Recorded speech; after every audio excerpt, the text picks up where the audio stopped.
chakras, para que a gente possa... Abaixa um pouco essa luz aqui, Euler.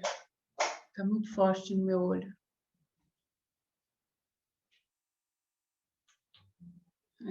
Aí tá boa. Não. Aí. Isso.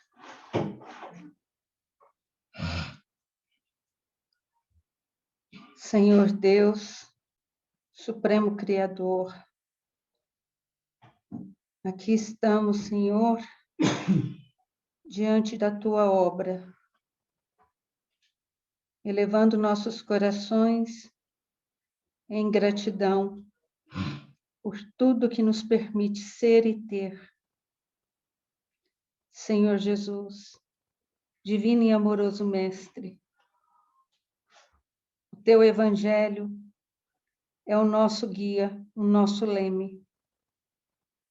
E aqui estamos, Senhor, depois de tantas vidas sucessivas, de tantas experiências paralelas, aqui estamos, começando o nosso despertar. Começando, Senhor, a dar os primeiros passos conscientes rumo ao nosso progresso espiritual. Senhor Jesus, o Senhor conhece os nossos corações e sabe que o nosso objetivo neste encontro está todo ele centrado no amor e na luz. Agradecemos, Senhor Jesus, o concurso dos seus mais caros emissários, que o Senhor envia até nós, para que eles possam vir nos trazer conhecimento e sabedoria. Inspirai-nos, Senhor, para que as palavras que nos forem canalizadas possam cair em todos os nossos corações, como a chuva mansa que cai no terreno árido, umedecendo, tornando fértil, para que possa a sementeira prosperar e dar frutos cada vez mais. Abençoa, Senhor Jesus, cada um de nós, pois cada um de nós é um universo que está passando pela mesma fase de transformação que o planeta. Dai força, Senhor, a cada um de nós, para entender e aceitar os teus desígnios acima dos nossos desejos, acima das nossas vontades. Mais do que nunca, Senhor, dai-nos entendimento para aceitar o teu decreto. Seja feita a tua vontade. Que possamos, Senhor, entender a tua santa vontade, aceitá-la com humildade e colocar nossos corações a serviço da luz sempre. Sabemos, Senhor, que essa experiência é apenas uma passagem entre tantas outras milhares de passagens que já vivenciamos. Dá-nos, Senhor, força e coragem para, ao atravessar essa experiência, termos sempre nossos corações voltados para o teu amor supremo. Maria Santíssima, venha em nosso encalço. Abençoa nossos lares, Maria. Passa à frente de todos nós. Abençoa os caminhos por onde ainda tivermos que trilhar. Cubra-nos, Maria, com o teu manto de luz e poupe-nos de tudo aquilo que não é divino. Afasta de nós o mal, a enfermidade e tudo aquilo, Senhora, que de uma forma ou outra vem até nós para nos prejudicar. Fortaleça nossos corações, Maria, e fortaleça também a nossa imunidade. Que o Senhor Jesus, que o Pai Eterno e que Maria Santíssima e toda a pleiade de espíritos superiores que se interessam e administram esse grupo possam estar conosco mais uma vez e possam nos ajudar a atravessar esses momentos. Que assim seja, graças a Deus. Então, muito boa noite a vocês. Hoje eu peço um pouquinho de paciência, porque eu estou totalmente cega, estou totalmente em conflito aqui com a minha visão, né? Mas, se Deus quiser, nós vamos conseguir realizar o trabalho que esperam que seja feito, né? Vamos fazer a nossa parte, mas é só mesmo se eu tiver alguma dificuldade, tá bom? Então, nós vamos dar sequência logo, porque para não ter nenhum tipo de atraso, e cada vez mais nosso estudo está... Eu acho que eu apertei errado aqui, por favor.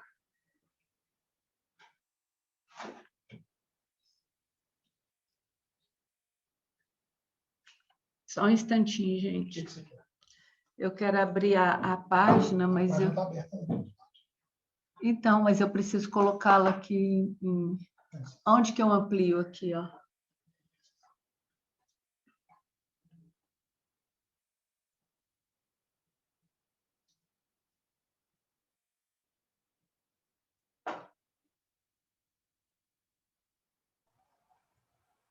Giovana, embaixo, tem um ícone embaixo que abre a tela.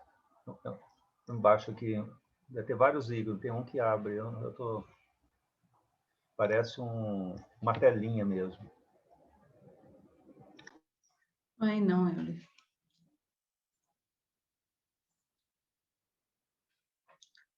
Eu vou fechar e vou começar de novo.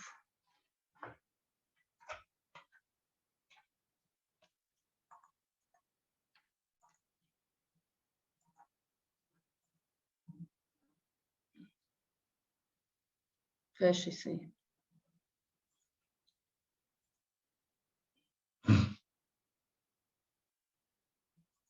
Não, não é aqui, me dá licença.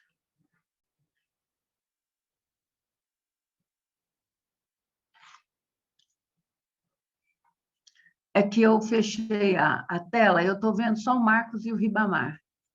E agora eu não estou conseguindo ampliar a tela de novo, porque eu não estou enxergando onde que eu amplio. É isso que está acontecendo.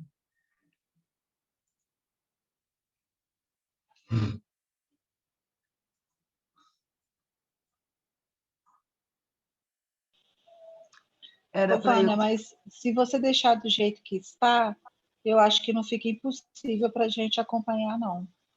Só você colocar no slide que você quer. Então, é isso que eu estou tentando abrir. É isso que eu fui tentar fazer e apertei alguma coisa errada aqui. Eu acho que eu vou sair e vou entrar... Para mim, aqui está aparecendo capítulo 2, a capa da sua apresentação. Está aparecendo?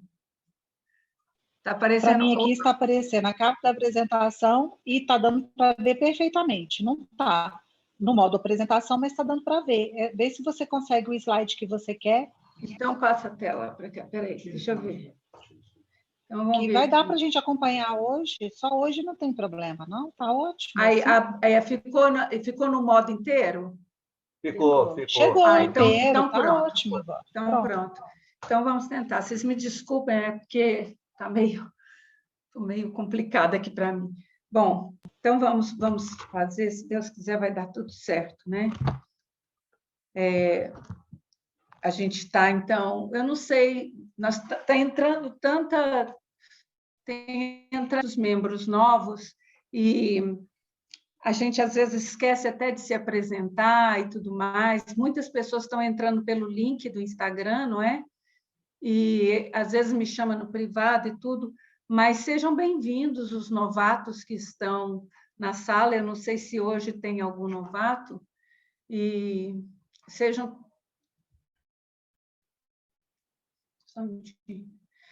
todos bem-vindos, tá? E nós estamos estudando a obra do Chico Xavier, o 5º livro da série André Luiz, que é No Mundo Maior. Estamos no capítulo 2. O nosso método de estudo é diferente de outras metodologias que tem por aí, porque nós estudamos pensamentos. Então, às vezes, numa frase existe o pensamento de Eusébio é muito mais amplo do que está expresso naquela frase. E a gente tenta aprofundar nesse pensamento. Às vezes, um parágrafo, né? Então, isso torna o estudo da obra um pouco mais moroso, mas, ao mesmo tempo, torna muito mais rico, muito mais intenso, né? Então, nós estamos estudando o 2º capítulo, né? E nós estamos numa parte desse 2º capítulo em que o estudo nos suscita o entendimento sobre dualidade e a diferença entre dualidade e polaridade. Então, a gente se depara com algumas coisas duais, como, por exemplo, lá no capítulo que fala em guerra e paz, fala em mal e bem, fala em luz e trevas, e também em Deus e o diabo, né? Então, a gente está tentando entender isso. É possível que Deus tenha um opositor, né? Nós estamos exatamente tentando entender esse conflito aí, né? Se tem ou não. Então, o que acontece? Eu vou fazer, a pedido do Ascan, nós vamos fazer, ao mesmo tempo em que a gente revê alguns tópicos do encontro passado, nós vamos acrescentar coisas nesses tópicos e vamos também aprofundar mais. Então, nós já vimos, nós já entendemos que El, né, não é Yahvé. E que El é o maior Deus dos antigos patriarcas, né? E não Yahvé, era El que era o maior Deus, não era Yahvé. E isso é tão significativo que no Pentateuco mosaico ele abre a Gênese falando da criação do mundo. E ali ele fala em Elohim. O que é Elohim? Elohim, em hebraico, é o plural de El. Então, se El é Deus, Elohim significa deuses, né? Então, ele é muito claro, a Gênese é muito clara, dizendo que quem fez a terra, quem fez o mundo, não foi Deus, mas foram os deuses. Tanto é que tem uma passagem que fala: façamos o homem à nossa imagem e semelhança, né? Que ilustra bem essa questão dos deuses que nós já estudamos, que nós já vimos como que foi feito isso. Então, o que tornou Yahvé tão relevante, tão importante, tão significativo para todo aquele povo semita, né? Primeiro, que Yahvé, ele era um deus secundário, mas ele tinha como seguidores gente importante. Eram os príncipes, eram os chefes das clãs, né? Eram os senhores mais poderosos dos povos. Então, embora ele fosse um deus secundário, porque tinha poucos seguidores, mas os poucos seguidores deles eram pessoas que tinham influência sobre outras pessoas. É simples da gente entender isso. Tipo assim, se o seu chefe ele gosta de um determinado time de futebol, muitas pessoas vão passar a torcer para aquele time porque o chefe torce para ele. Só para ilustrar. Então, muitas pessoas passaram a adorar Yahvé. Por quê? Porque o príncipe, o rei, o patriarca era seguidor de Yahvé, né? Então, ele se tornou o Deus principal dos povos semitas, superando, inclusive, El, que era o Deus Todo-Poderoso, né? E que muitos confundem, acham que é a mesma divindade. Por exemplo, hoje, o nosso conceito de Deus é totalmente diferente de como era no tempo do patriarca Abraão, por exemplo, que estudamos na semana passada. É totalmente diferente. Aí vocês imaginam, vamos pensar na situação de Akenaton, Amenófis IV, na 18ª dinastia. Vamos imaginar um presidente de uma grande potência, como a China, por exemplo, que chega para o resto do mundo, detém o poder sobre o resto do mundo economicamente e fala assim, olha, de hoje em diante, ninguém mais vai adorar o Deus que vocês adoram. De hoje em diante, vocês vão adorar Buda. Somente Buda. Imagina isso.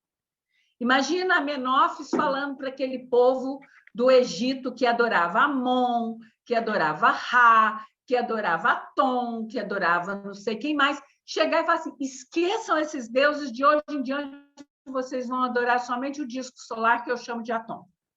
Então, foi assim um paradigma muito grande, foi um conflito muito grande para a época, né? E a transformação de Yahvé no Deus principal foi fruto, entendam o que eu quero dizer, onde eu quero chegar. Foi fruto de muitos conflitos sangrentos entre tribos, entre clãs. Por quê? Porque naquela época não tinha futebol, não tinha outros tipos de circo para distrair o povo. A religião, tudo se gerava em torno da religião, tudo gerava em torno da fé. Então, Abrão, por exemplo, ele sai lá de Ur, ele vai para Arã, ele fica um tempo em Arã e de Arã ele vai para Canaã. Ele chega em Canaã, Canaã tem os caldeus, tem os amoreus, tem outros povos que moram ali, que adoravam outros deuses. E aí você imagina, Abraão impondo. Abraão era estrangeiro, para começar. Ele era estrangeiro, não era da terra. Um estranho chegando e impondo a sua fé. Não, as coisas não acontecem dessa forma pacífica, como é mostrada na Bíblia muitas vezes. Então, aconteceram conflitos sangrentos entre as tribos. E sempre que aconteciam esses conflitos, e sempre que o lado de Yahvé ganhava, o que se atribuía a Yahvé? O poder bélico, o poder da guerra, o poder de vencer o inimigo na ponta da espada. Então, esses atributos, que não eram atributos de Yahvé, eram atributos de Baal, né? Foram se incorporando no perfil daquele Deus. Então, ao mesmo tempo que Yahvé era poderoso, ele era imensamente poderoso, ele também foi adquirindo esses atributos de ser sanguinário, de ser cruel. Trouxemos aqui algumas passagens bíblicas que eu quero que vocês me digam se vocês acham que Deus seria capaz de pedir ao seu povo que comessem os próprios filhos. Sabe? Que matasse os seus próprios irmãos. Não Não existe isso. De Deus falar assim, ó, você vai lá e invade aquela aldeia, mata todos os homens, violenta todas as mulheres, traz elas para vocês, tornem elas suas escravas. Não existe. Não existe, né? Então, isso que nós precisamos entender. Esse nosso Yahvé é ele que, pela multiplicidade de seguidores que ele passou a ter, pelo poder que ele foi tendo, né? Foi ele que estabeleceu a aliança com Abraão, né? Ele escolheu aquele povo semita. Olha que interessante, ele escolheu aquele povo semita, estabeleceu essa aliança com Abraão, Isaque e Jacó, né?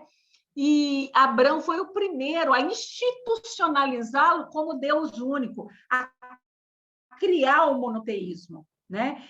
Dizendo que ele era o maior, o mais poderoso, Deus único, e que aquele panteão de centenas de deuses que os cananeus, que outros povos adoravam, aquilo lá não existia. Mas, veja bem, por que os povos semitas? Por que esse povo é escolhido de Deus? Não é. É aquele povo. Semita vem de Sem. Sem é um dos descendentes de Adão, né? Se você pegar a genealogia, né, vem lá, descendo, descendo, descendo, até chegar em Sem. Então, a descendência de Sem são os povos semitas, né? E por que esse povo, e não os cananeus, e não os caldeus, e não os egípcios, por que esse povo foi escolhido por Yahvé?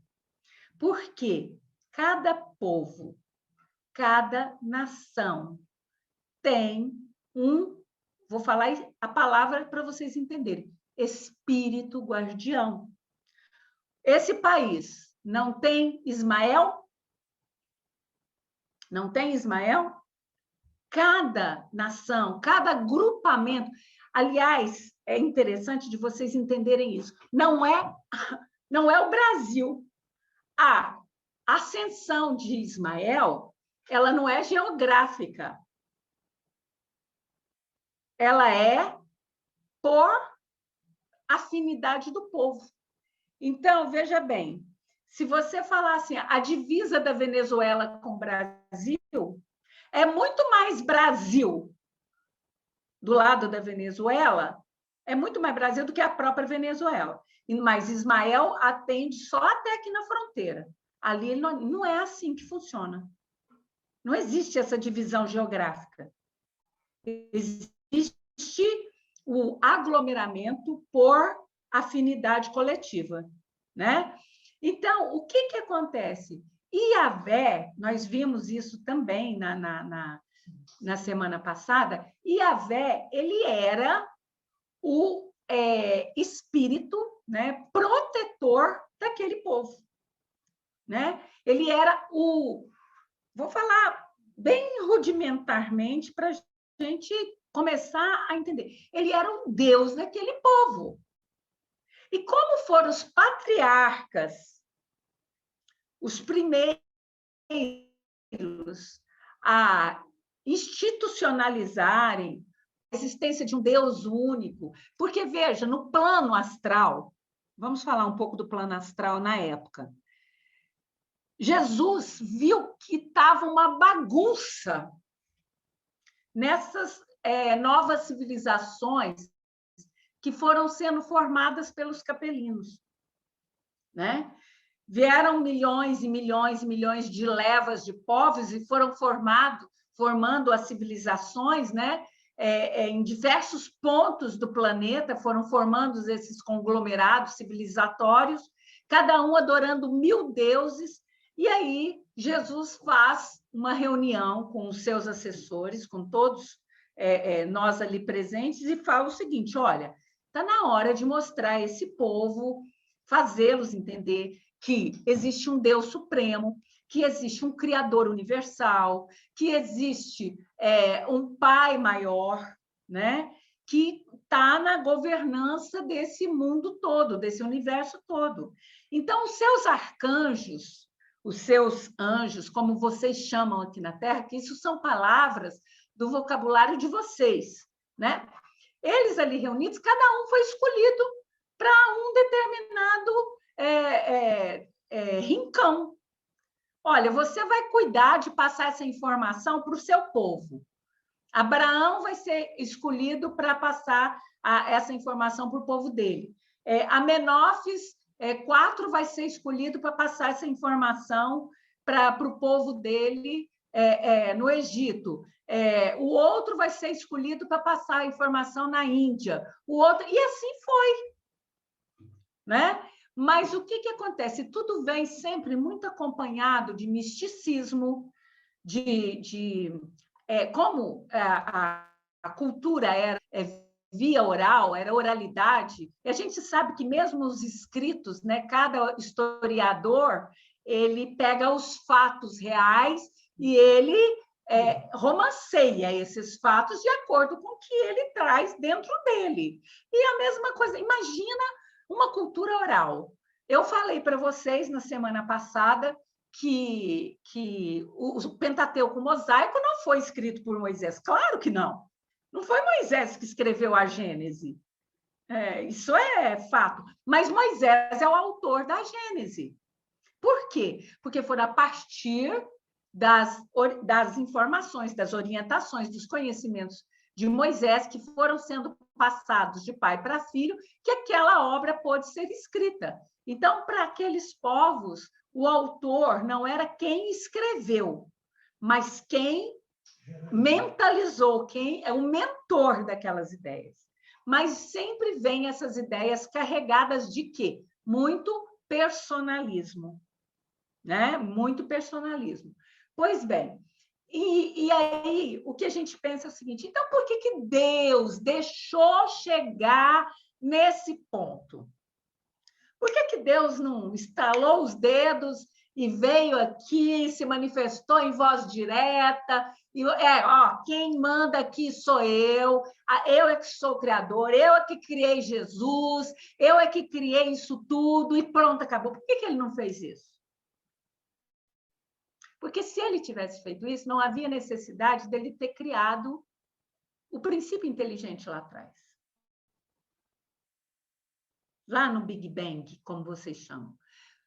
A evolução não dá saltos quânticos. É um passo de cada vez. Era necessário, né, que Yahvé... Abraão ele era médium. Ele se comunicava com Yahvé, né? Yahvé se materializava para Abraão, Abraão ouvia Yahvé, e Yahvé dizia para ele, está na hora de preparar o nosso povo, que era um povo pequeno, era um povo muito pequenininho, né? Poucos membros, está na hora da gente preparar o nosso povo para que eles saibam que Deus é um só. Gente, coloquem-se no lugar de Abraão. Abraão tem essa comunicação mediúnica. Ele adora Yahvé. Aí ele escuta essa voz falando, né? Yahvé falando com ele. Yahvé falando com ele. Olha, está na hora de comunicar, de preparar nosso povo para que eles adorem um único Deus. É igual eu falo para vocês agora, está na hora de preparar nosso povo para um contato mais intenso com a nossa gente. Aí ele pensa o seguinte, se Yahvé está falando comigo, se ele está falando que o Deus é único, quem que é o Deus único? Yahvé. Não é? Agora, se você continuar acompanhando a descendência de Abraão, até chegar a Moisés, né? Quando chega a Moisés, vem para Moisés toda essa informação de que há um Deus único, que esse Deus é superpoderoso e que esse Deus é vingativo, sanguinário, sanguinolento e que esse Deus tudo pode. E que esse Deus se chama Yahvé. E foi essa informação que os seus seguidores escreveram, né? A Bíblia, o Antigo Testamento, o Talmud, a Torá, né? Então, isso a gente precisa entender. Então, veja bem, era necessário, naquela época, era necessário que, para aquele povo aceitar um único Deus, tinha que ser, pelo menos, um Deus do qual ele já tinha ouvido falar. Porque esse Deus que todos vocês conhecem hoje, nunca ninguém pensa vocês, eu materializando na frente de Abraão e dizendo a Abraão, Abraão, meu filho, vamos preparar essa futura descendência sua, porque Abraão até então tinha uma esposa e uma concubina, depois que ele teve a outra esposa. E o povo dele era ele, a esposa, a concubina, os filhos, né? Os servos, o irmão que ele deixou, Laiur, o filho desse irmão, a esposa desse filho, Labão, não sei se vocês já ouviram falar, enfim, esse era o povo semita. Mas eu me materializo na frente de Abraão e falo assim, Abraão, então, eu quero que você entenda que só tem um Deus, um único Deus. E que esse Deus é a causa primária de todas as coisas. Pronto. Ele entenderia, gente? Naquela época, com os conhecimentos que ele tinha, com a tecnologia existente, com todas as revelações que já tinham sido feitas, ele entenderia? Eu dizer para ele que Deus não era Yahvé, que Deus era a causa primária de todas as coisas, o supremo criador do universo, a inteligência suprema, o racional superior, o incriado, o infinito. Abraão, Deus é o infinito. Ele não entenderia. Então, foi necessário, era necessário, que Yahvé, naquele momento, de comum acordo com o conselho divino, lá do Salmo 82, o conselho divino. O que é o conselho divino? Jesus encabeçando o conselho divino e os deuses em volta dele. Quem eram esses deuses? Os seus assessores, anjos, arcanjos, né? E toda essa equipe que ajudava Jesus na administração do orbe. Os deuses. Então, foi de comum acordo, ó, Yahvé, você vai se prestar. Aliás, Yahvé não é o nome verdadeiro desse ser, mas não é o momento da gente falar. Então, olha, Yahvé, você vai se prestar a essa obra. Deixa eles pensarem que você é o Deus único por enquanto, até eles estarem preparados para conhecerem o Pai, tá bom? Beleza, então, Yahvé aceitou essa missão, né? Então, tudo isso foi acontecendo, né? E os médiuns da época, os patriarcas, os chefes de tribo, porque, veja, Moisés sai, o êxodo de Moisés era mais de 40 mil hebreus. Não era só Moisés que era médium. Aliás, Araão, que é seu irmão, também era médium. Eram vários, né? Então, existiam muitos médiuns, existiam muitos sensitivos. Então, todos eles que recebiam essas mensagens, recebiam também mensagens que não eram de fontes luminosas, da mesma forma. Isso é de todo sempre. Não pensem vocês, porque naquela época Abraão estava falando com Yahvé e que só Yahvé falava com Abraão. Quem pediu a Abraão que sacrificasse o seu filho, Isaque, não foi Yahvé, como está escrito na Bíblia, para que ele desse uma prova da sua fé. Não foi. Né? Foi o quê? Foi uma postedade do mal, né? Foi um capelino desencarnado e que queria ver a coisa degringolar. Mas no momento em que Abraão está pronto para fazer o sacrifício, se materializa na frente dele um dos emissários de Yahvé e fala: não, Abraão, o que é isso? O que você está fazendo? Uai, pois se Deus não prometeu que é através da sua semente que vai haver a multiplicação dos seus descendentes, você está matando exatamente sua semente? Eu não estou te entendendo. Olha a incoerência, né? Então, é só para vocês entenderem isso. Então, o Abraão, a importância dele na Bíblia está exatamente em ele ser o primeiro patriarca a divulgar a unicidade, a força, o poder de um único Deus, a quem ele chamou de Yahvé, porque era esse o Deus que ele conhecia, né? Agora, bem verdade é que para essa fé prosperar, ele tinha que sair de Ur, porque Ur era uma grande metrópole na época. Imagina vocês aí que moram nas capitais, que moram nas cidades grandes, todo aquele burburinho, todo aquele movimento, cada um já tem 1000 deuses para adorar, né? Tem aí o capitalismo desenfreado, tem aí as mídias, todos esses deuses que tem para adorar. E aí, como que você vai colocar um Deus que é superior a todos esses? Então, não dá. Então, o que você faz? Olha, muda para um lugar lá no interior, lá na roça, numa vila que tem lá próximo. Começa devagarinho, mas eu vou te ajudar a fazer com que isso prospere.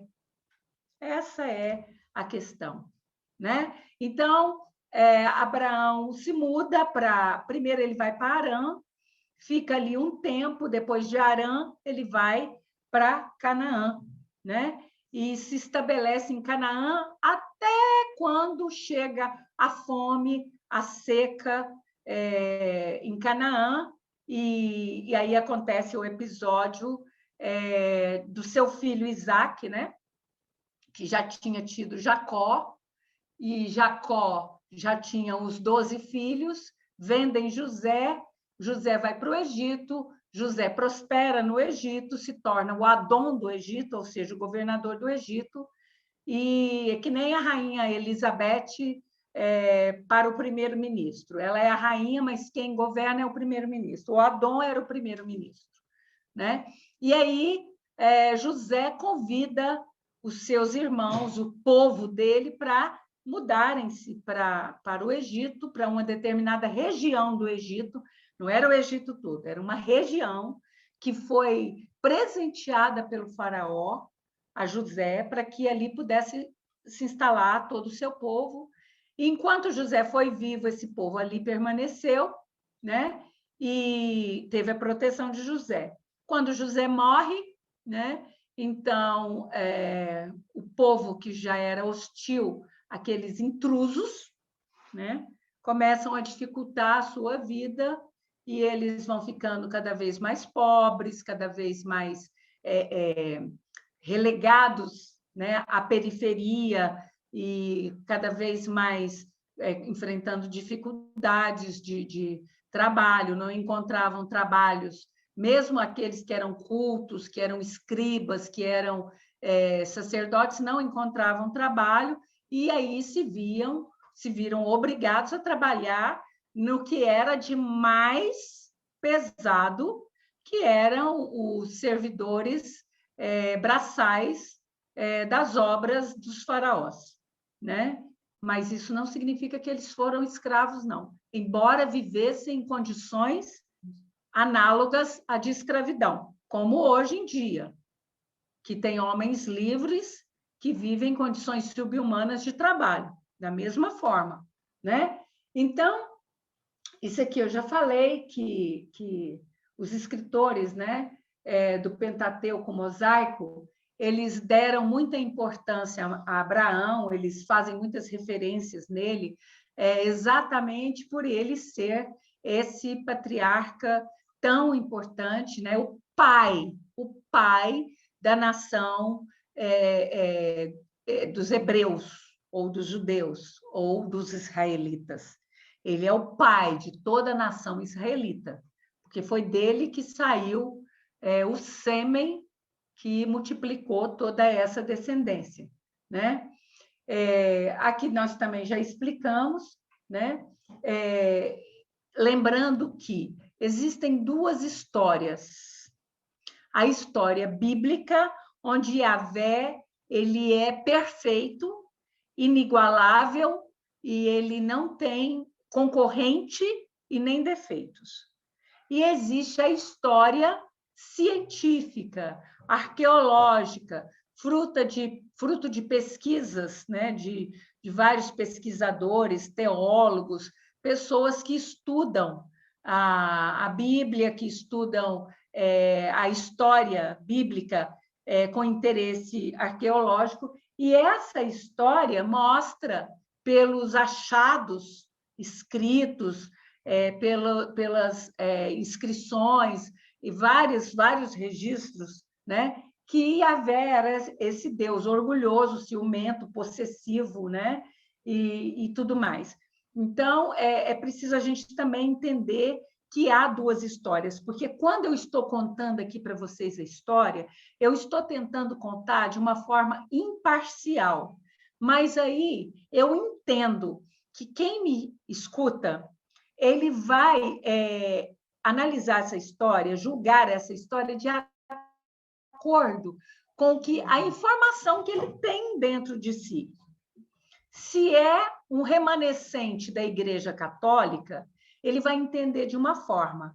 Se é um espírita de berço, ele vai entender de outra. Se é um antigo protestante ou evangélico, ele vai ter totalmente uma outra percepção, e talvez uma percepção de muito conflito.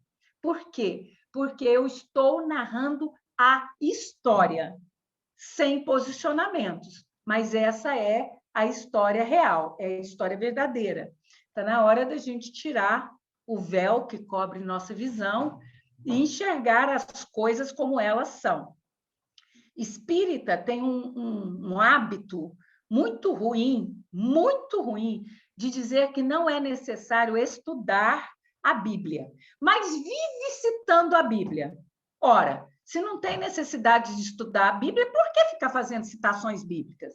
Aí você escuta determinados palestrantes famosos aí do seu meio, né, que falam isso. Não é necessário estudar a Bíblia, porque Kardec já pegou o que era mais importante e colocou ali no Evangelho.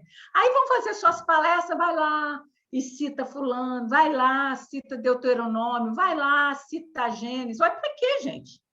A Bíblia é importante, sim. Ela é importante, sim. Por quê? Porque ela é o relato, né? Ela é o pensamento daquele povo, ainda que esse pensamento estivesse cheio de vícios, de intercepções, mas era o pensamento daquele povo. E a gente não pode... O que nós estamos fazendo agora é estudar essa coisa toda à luz da razão. Mas para eu estudar isso à luz da razão, vocês estão percebendo que eu estou indo lá no pensamento do povo? Por que Yahvé se tornou o Deus principal? Porque era necessário. Eles não tinham condição de entender que era realmente Deus, né? A cultura daquele povo, o contexto social, político, econômico de um povo que vivia subjugado, um povo que não tinha nação. Desde sempre, eles não tinham nação. Eles foram ter nação depois da Segunda Guerra Mundial e, mesmo assim, num conflito sem fim com a Palestina, que também é dono da terra, que também tem direito à terra, né? Então, é uma questão que nós estamos estudando aqui sem parcialidade. Se você quer continuar acreditando que Yahvé é o Deus a quem Jesus nos apresentou, continue acreditando, porque talvez seja necessário ainda para você. Você ainda está nesse momento, entendeu? E não sou eu que vou mudar esse momento. A minha função aqui é trazer para vocês o conhecimento puro e cristalino, mas cada um está no momento do seu conhecimento, e cada um vai interpretar isso de uma maneira. Tá certo? Então, eu já expliquei isso aqui para vocês, por que foi que Abraão foi para uma terra desconhecida, né? Aqui nós trouxemos esse mapa só para mostrar para vocês as distâncias percorridas por Abraão. Então, era um êxodo, foi o primeiro êxodo. Moisés não foi o primeiro êxodo. O primeiro êxodo foi o de Abraão, saindo de Ur, né? Percorrendo todo o deserto. Ele para em Harã, permanece ali um tempo, e Deus fala: não, Arão, não é aí, não é Abrão, não é aí que você tem que ficar, não. Você vai lá para Canaã, onde jorra leite e mel. Eu até hoje não vi esse leite e mel que jorrava das pedras, não. Mas vamos para lá. Ele vem para Canaã, fica aqui em Canaã por muito tempo, né?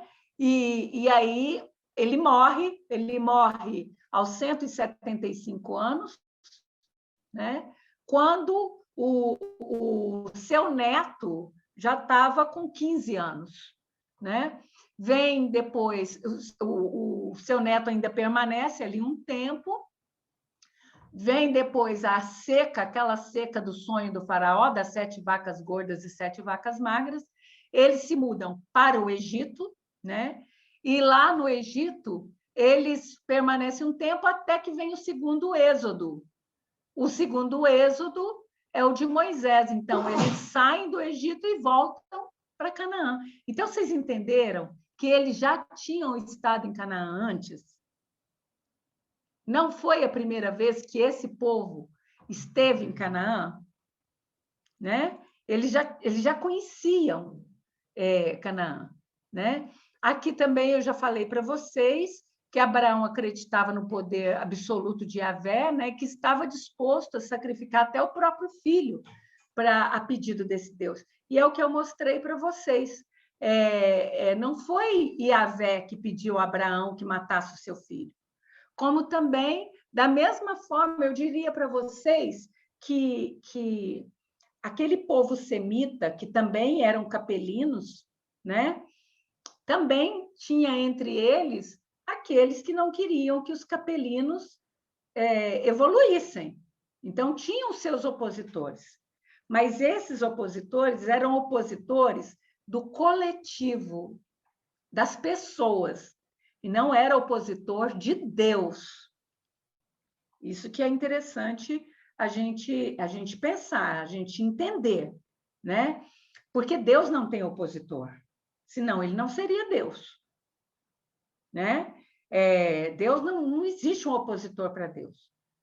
Aquela cobra com a maçã na boca nunca foi páreo para Deus, nunca, nem para Yahvé, né? Mas só para a gente entender. Aqui, curiosidade de Abrão, na semana passada eu já mostrei, eu vou passar rapidamente, porque temos outras coisas importantes, mas ele tem a sua primeira esposa, Sara, que nunca lhe deu filhos, ela já estava bem velha, quando ela viu que não ia dar filhos para Abraão, e a coisa mais importante para um varão naquela época era a sua descendência, e principalmente ter um filho homem, né? Então, quando ela viu que ela não conseguia, ela, então, entrega a sua escrava, era uma egípcia essa escrava, né, que se chamava Agar, ela entrega essa escrava a Abraão e pede que Abraão lhe faça um filho. Agar, então, engravida e tem um filho que se chama Ismael. Quando Ismael era adolescente, mais ou menos com seus 14, 15 anos, Deus não estava satisfeito, porque ele não queria uma descendência fruto de um... Outro erro aí, mas não vamos entrar nesse detalhe, não, para não confundir tanta cabeça de vocês. Mas fruto de um concubinato. Ele queria que fosse fruto do matrimônio, né? Então, ele pede que, novamente, Abraão tome a sua esposa Sara. Abraão estava com quase 100 anos e Sara também, né? E Sara engravida e tem um filho. Esse filho se chama Isaac, né? Então, ela tem esse filho. Quando ela tem esse filho, qual é a primeira providência que Sara, essa mulher de Deus, essa mulher do bem, faz? Chama Abraão e fala assim, ó, some com essa Agar daqui. Desaparece com essa mulher da minha frente, com esse menino, porque eu não quero saber de concorrência para o meu filho. E assim Abraão fez, né?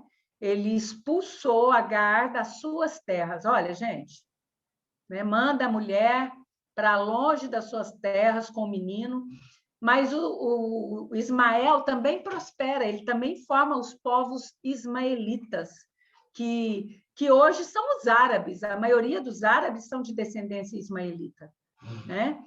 Então, depois que Sara morre, Abraão se casa com uma outra egípcia que se chama Quetura, ou Senturra, né? Ele se casa com essa outra egípcia. Com essa outra egípcia, ele tem 6 filhos, que nem são considerados na Bíblia, né? Ele tem, então, ao todo, 8 filhos, não é isso? Ismael com Agar, Isaque com Sara, e Midian e mais 5 irmãos com Queturra, né? Ismael forma o povo ismaelita, Isaque forma o povo israelita, e Midian, o primogênito de Queturra, forma o povo midianita, né? Então, eu gosto de passar essas passagens só para a gente entender o contexto de ouvir falar desses povos, né? E a gente entender. Aqui nós temos Isaque, né? Desculpa, Jacó, dando a bênção. Jacó é chamado de Israel, tá? Abrão é pai de Isaque, Isaque é pai de Jacó, tá bom? E Jacó recebe de Deus a alcunha de Israel, da mesma maneira como Jesus dá a Levi a alcunha de Mateus, né? Então, Deus, Yahvé, né? Yahvé dá a Jacó a alcunha de Israel. E aqui, Israel está dando a bênção ao seu filho favorito, que é José. Por que José era o seu filho favorito e não Rúben, que era o primogênito? Tem a história bíblica que vocês conhecem, o pai de Jacó, que é Isaque, vendo que Ismael havia se casado com 2 cananeias que eram politeístas, né? Quando Sara soube disso, ela diz Sara, não, desculpa, a esposa se não me engano, Rebeca, a esposa do Isaque, fala assim, eu não quero que meu filho se case com uma politeísta, né? Então, manda ele para a nossa casa. O que é a nossa casa? É Ur, né? Onde vivia o remanescente dos povos de Abraão. E lá, Abraão tinha ele tinha um irmão, Noá, que teve um filho, que teve outro filho que se chamava Labão, que se casou e que teve 2 filhas, Lia e Raquel. Quando Jacó chega lá, ele se apaixona perdidamente por Raquel, mas Lia era a mais velha. E aí ele tinha que se casar com Lia para depois poder se casar com Raquel. Aí Labão embroma ele, enrola, ele vive muitos anos lá, até que ele consegue finalmente se casar com Raquel. Então, Lia dá a ele 10 filhos, Rúben era o mais velho, e Raquel dá a ele 2 filhos, né? José, e depois, quando ele pensa que José está morto, a Raquel engravida novamente e nasce o seu último filho, Benjamim, né? Aqui está a história, a genealogia, aqui vocês conseguem visualizar bem. Abraão, né? Primeiro filho, Ismael, que funda os ismaelitas. Aí vem Isaque. Isaque tem 2 filhos, né? Os gêmeos. Lembra da história dos gêmeos, Esaú e Jacó? Um também passa a perna no outro, né? E coloca a pele de... Porque um é caçador, Esaú é caçador, é trabalhador, é o mais velho, ele nasceu primeiro. Mas Jacó era o favorito de sua mãe, ela que instrui o irmão, que era bobinho, era, né? Ela instrui o irmão a passar a perna no outro, né? No final, eles fazem as pazes, se reconciliam. E ele toma a primogenitura de Esaú. Então, é ele que recebe a bênção do seu pai Isaque, né? E aí Jacó se torna Israel. Aí Jacó tem os 10 filhos, né? Com a primeira esposa, e tem os 2 filhos com a segunda esposa, né? José tem 2 filhos importantes também, um é o Manassés e o outro é Efraim. Então, esses filhos de Jacó é que formam a nação israelita, né? Pois bem, quantas horas são, Euler?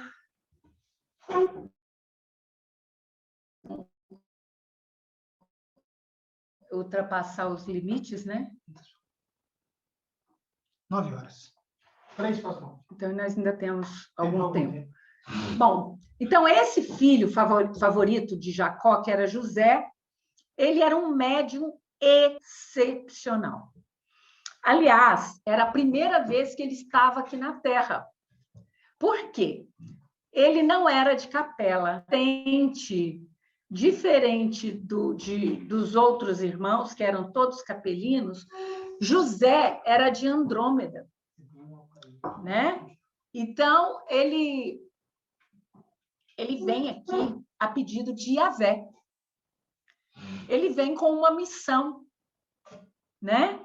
Muito interessante, muito importante.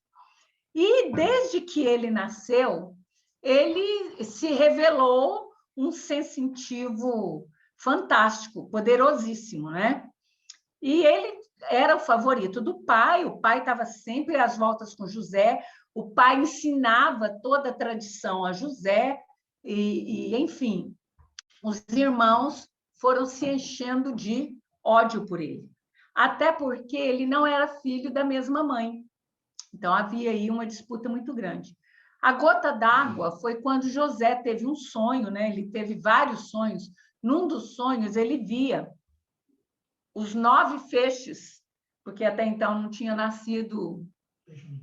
Desculpa, os 10 feixes, não tinha nascido Benjamim.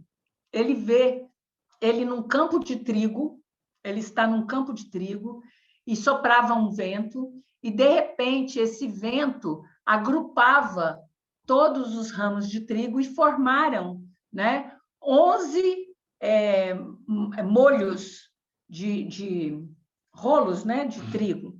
E aí ele vê que os 10 rolos se curvavam diante dele e o adoravam. Aí ele acorda e conta esse sonho, e os irmãos ficaram escandalizados. Depois ele tem outro sonho com as estrelas, enfim. E aí os irmãos falam para ele o seguinte: ó, chega desse rapaz aí ficar bajulando o nosso pai, a primogenitura é de Rubem, vamos dar um jeito de sumir com ele. E aí eles armam uma emboscada, convidam José para ir com eles num determinado lugar, e eles vendem José como escravo para mercadores, o quê? Ismaelitas. Olha aí, tudo encadeado, né? Esses mercadores de escravos que trabalhavam no deserto, eles vendiam muitos escravos para os egípcios, que tinham muitas obras, né? Então, eles vendem por 20 moedas de prata, né?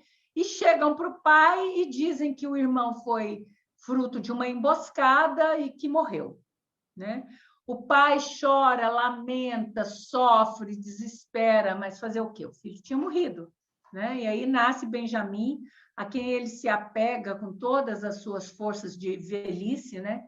E tudo mais. E aí vocês já conhecem a história de José, que ele é vendido como escravo, ele foi comprado por Potifar, ele é muito inteligente, ele aprende a língua dos egípcios, ele tem aulas com os escribas de Potifar, ele passa a ser o administrador da mansão de Potifar, até que em um determinado momento a esposa de Potifar tenta seduzi-lo, ele se recusa, naturalmente, e ela cria uma história para o marido, dizendo o contrário, que era ele que tinha tentado investir contra ela e que ela, pobrezinha, não tinha como reagir.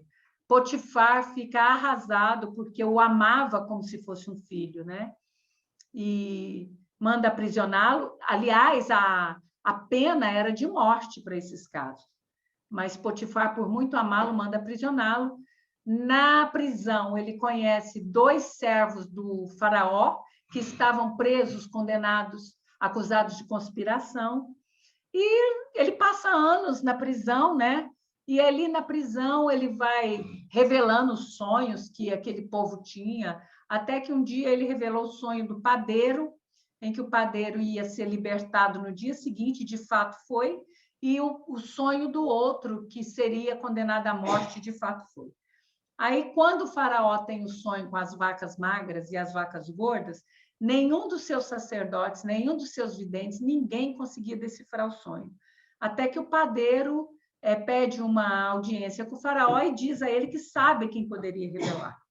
E José revela o sonho, o faraó fica muito sensibilizado e dá a ele o seu colar real. Dar o colar real é a mesma coisa que colocar uma coroa na cabeça. E José se torna o grande administrador do Egito, o primeiro-ministro mais poderoso de todos no Egito. Mais poderoso que os príncipes, mais poderoso que os sacerdotes. O engraçado é que José não impôs a sua fé, mas deixou claro para o faraó que ele não adorava o panteão egípcio. Isso foi muito interessante, porque o faraó também percebe-se que ele tinha uma elevação para aceitar isso, espiritual para aceitar isso. José, então, começa a construir celeiros, começa a armazenar grãos no tempo das vacas gordas, e aí vocês já conhecem a história de como que os egípcios foram, por livre e espontânea vontade, para o Egito, né? Então, eu só quis contar isso para a gente entender todo esse contexto, né? Depois que José morre, esse povo, então, se transforma em um povo indesejado. A história que vocês conhecem não é a verdadeira, não é assim que Moisés começou a insistir. Moisés foi criado pelos egípcios, ele foi criado para ser rei. O faraó, o pai de Ramsés, queria que Moisés fosse o faraó, mas não podia, porque ele não era de linhagem real, né? Mas foi um acordo entre ele e o seu irmão de criação, né, para retirar aquele povo indesejado de lá. Não foi nada que Moisés começou a brigar, não era assim, não. A gente precisa entender isso. Isso vai ser num outro momento, quando o Marco, em algum momento do ano, vai fazer um estudo sobre Moisés aos domingos, e aí ele conta isso para vocês, né? Então, quem é Yahvé? Esse espírito guardião do povo semita, do povo hebreu, né? Do povo judeu, do povo israelita, né? Se esse Deus não é o Deus que nós conhecemos hoje, quem é essa entidade que se materializava em forma de fogo, que se materializava em forma de chama incandescente, né? Quem que é esse Yahvé? Agora vai começar nosso estudo interessante. Só agora que vai começar. E nem vai dar tempo para hoje, né? Vamos começar falando o seguinte, que há mais de 6.500 anos, entre 6.500 e 7.000 anos, começou a migração ou imigração, depende de onde que eu estou falando, para a palavra ser emigração, imigração ou migração, né? Dos povos do sistema de Capela para a Terra. Nós sabemos que essa migração ela foi lenta e gradual, esses povos tiveram que permanecer hibernados por muito tempo na fase de adaptação, já que eles eram uma raça de sangue frio, reptilianos, ovíparos, né, diferente dos primatas que tinham aqui na Terra, de onde se originou os seus corpos, né, que eram mamíferos, sangue quente, e tinham os filhos gerados no próprio ventre, né? Então, esse agrupamento humano, ele era muito evoluído tecnologicamente, né? Mas a sua evolução moral e espiritual era desigual. Quando eu falo desigual, ela tinha vários níveis de inferioridade. Tinha os que eram muito inferiores, tinham os que eram no meio e tinham os que eram pouco inferiores e que estavam ali. Mas não vieram só os inferiores para cá, os excluídos, os obsessores, como vocês chamam. Para cá também vieram os guias, que precisavam coordenar esses grupos.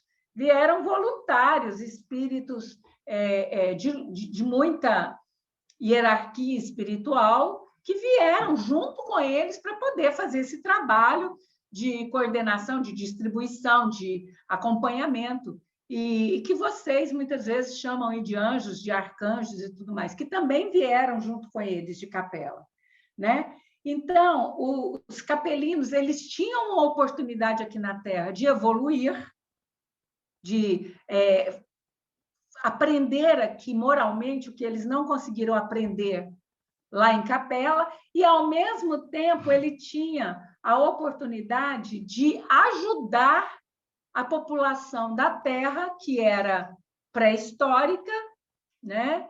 E que precisava, pelo menos, aprender, conhecer a escrita, a roda, descobrir o fogo e daí para fora. Vocês veem o nível de distância, o hiato que tinham entre essas duas civilizações, né? Então, vieram esses guias para cá, e Yahvé é um desses guias, como eu já falei, né? E que eles foram reencarnando junto com esses povos. O próprio Cristo falou que reencarnaria, que encarnaria. Não se esqueçam disso. Esses guias, esses anjos e arcanjos, eles encarnaram na Terra muitas vezes. Osíris foi um desses guias, né? Yahvé encarnou por 2 vezes. Ele esteve encarnado, como eu vou mostrar aqui para vocês. Por 3 vezes ele veio, ancorou aqui na Terra. O próprio Yoshua veio aqui, né? Com essa missão de poder ajudar nesse processo. Aqui eu trouxe uma foto que não é uma foto que corresponda à verdade, está muito longe da verdade. Mas quando a gente fala em reptiliano, é isso que vocês imaginam, não é? Mas não é isso que é, tá? Todas as vezes que nós falamos em reptiliano, as pessoas torcem o nariz, falam que os reptilianos são maus, são agressivos, são cruéis, são sanguinários. Em Capela, eram 4 raças de reptilianos. Eles eram categorizados por cores, né? Tinha os azuis, tinha os púrpuras, né? E também, como aqui na Terra, que tem várias etnias. Tem os orientais, dos olhos puxados, tem os negros, né, da cor escura, tem os arianos, enfim, é a mesma coisa, a mesma diferença. Então, essa imagem de reptiliano aqui não corresponde à verdade. Eram seres muito altos, seres que tinham, em média, 2,5 metros a 3 metros de altura e que se distinguiam por sua cor. Eram castas de cores diferentes, né? Entre a casta azul, tinha os que eram elevados e tinha os que eram inferiores. Então, você dizer que todos os reptilianos são maus é a mesma coisa de você afirmar que todos os terráqueos são ruins. Não se pode generalizar dessa forma, né? Existem os bons e existem os ruins. Pois bem, todo o grupamento, conforme eu já disse, tinha o seu guia. Os sumérios, os egípcios, os etíopes, os macedônios, os hindus, os orientais, todos eles tinham o seu próprio guia espiritual, né? Eram espíritos evoluídos, muito evoluídos. Só para vocês terem ideia, vocês os conhecem como 72 arcanjos, anjos e arcanjos. Isso é um número que eu não sei de onde vocês tiraram, né? Tiraram da Cabala, mas é só para vocês entenderem que eles eram tão evoluídos que vocês os chamam de arcanjos. Os que encarnaram na Terra, por causa das suas obras, acabaram sendo transformadas por sua fantasia, por seu misticismo em deuses. Não é isso? E Yahvé era um desses deuses. Essa figura nós encontramos, depois de eu ter colocado muita persistência nesse meu aparelho, encontramos que é uma criação intuitiva de um determinado artista, é o que mais se aproxima dos reptilianos, no caso aqui, dos reptilianos azuis, da casta azul, né? Então, esse é o que mais se aproxima. Não é assim, mas é o que mais se aproxima, né? A pele é mais como está aqui no rosto, ó, é uma pele mais grossa, né? Então, vamos lá. Yahvé, então, ele foi entendido como um anjo de mão firme e pulso forte, né? Ele veio para a Terra juntamente com muitos outros anjos, né? Antes mesmo dos primeiros capelinos serem despertados na psicosfera do planeta Terra, né? Ali, mais ou menos, eles ficavam na Lua, que a Lua é uma base, né? É uma base, eles ficaram ali em estado... Gente, eles ficaram ali, os seus corpos sutis, tá? Vamos entender direitinho. Ficaram ali em estado comal, tendo seus DNAs modificados para poderem se adaptar a um novo corpo mamífero, né? E de sangue quente. Então, isso foi necessário. E antes deles começarem a encarnar nos primatas, essa equipe de assessores, de deuses de Jesus, né, já estavam aqui preparando o ambiente. O que eles estavam fazendo? Nós já estudamos isso. Vamos ver se alguém lembra. O que eles estavam fazendo aqui antes de começar a encarnar os capelinos? Eles estavam preparando os corpos que receberiam esses espíritos. Lembram disso que nós estudamos? Os australopitecos aferenses, os primatas, uma classe de primatas que foi escolhida, selecionada, eles estavam aqui preparando, porque isso não se dá do dia para a noite. Não acontece assim no piscar. Tudo demanda o quê? Tempo. E eles estavam aqui fazendo isso. Então, eles iniciaram o seu trabalho de preparação para as novas nações, né, que se formariam na Terra, e para o nascimento, o renascimento dos capelinos primitivos, nos primeiros espécimes de hominídeos. Eu fico imaginando a expulsão do paraíso, né? Porque aí está a sensação de ter sido expulso do paraíso. Você sair de uma terra com Wi-Fi, com redes sociais, com internet de alta potência, e você ir para um planeta que não tem luz, não tem água encanada, não tem nem casa pronta, né? Realmente, eles foram expulsos do paraíso, são anjos caídos, né? Então, eles começam essa preparação, né? E Yahvé já começa a escolher, né, um lugar onde que ele vai atuar. Isso tudo é feito de comum acordo, nada é decisão unilateral. É uma equipe, a equipe que trabalha para Jesus. Né? Nada é feito assim, eu vou ficar lá na África. Não, eu vou ficar no Egito. Não, não é assim. Tudo. E o que é que faz com que que essas decisões sejam efetivamente válidas? A lei da afinidade.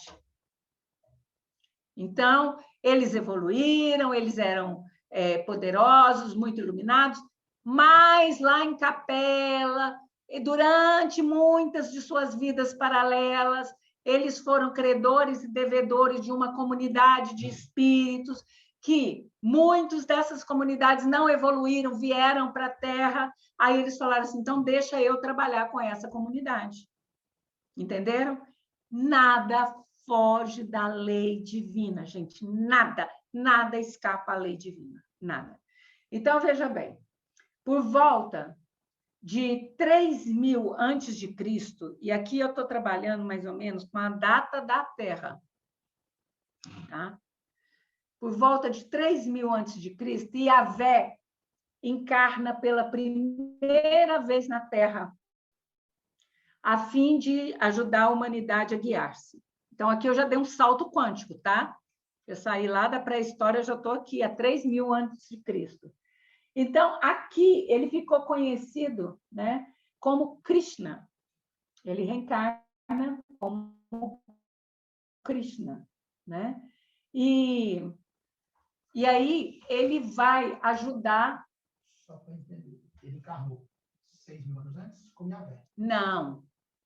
E volta com Ele é Yahvé. Sim, Yahvé. Há 6.000 anos, entre 6.500 e 7.000 anos, ele estava na Terra preparando, ajudando com os outros assessores a preparar os corpos, preparar a Terra, dividir as nações, onde que cada uma se formaria, porque não existiam nações. Não existiam. Onde que elas se formariam? Eles estavam fazendo o trabalho, ele não havia encarnado.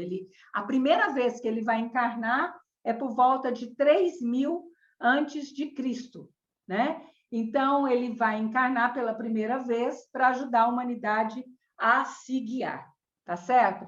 Então, o que acontece? Ele vai encarnar como Krishna, tá? Lá na Índia. Depois, ele retorna, 1.000 anos depois, ele retorna no Egito, tá? 1.000 anos depois, 2.000 antes de Cristo, ele retorna no Egito e renasce como Hermes Trimegisto.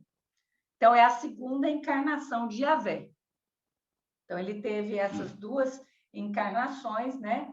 Por fim, ele inicia a preparação para a formação desse povo semita, que dará a origem ao povo hebreu. Então, ele teve essas duas encarnações aqui na Terra, né? Krishna, depois vocês vão ler, vocês vão estudar, tem muito romance, muita história em torno desse Deus, né? Tem muita... Mas olha que interessante, ele é o quê? Azul.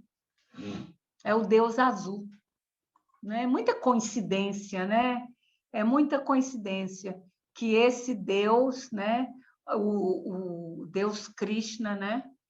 Ele seja da pele azul, né? Então, ele encarna.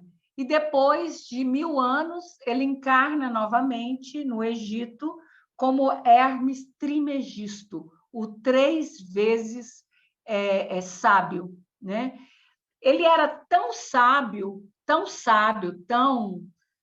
assim, poderoso, que ele foi chamado de Deus Tote, né? Ele foi transformado no Deus Tote. Então, aqui nós temos Hermes Trimegisto, o pai da alquimia, o pai das ciências ocultas, né?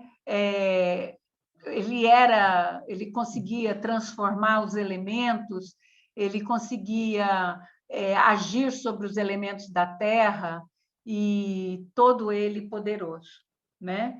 Então, essas foram duas passagens de Yahvé com outros nomes em outras regiões, né? Para poder se tornar depois esse Deus do povo israelita, né? Eu vou parar por aqui, por essa página aqui, porque agora a gente começa um estudo muito interessante, né? Para chegar até 1857, primeiro passando por Jesus, que vem trazer a revelação de um Deus misericordioso, um Deus de misericórdia infinita, de amor infinito, e depois até chegar em 1857, com a revelação de que é Deus, né?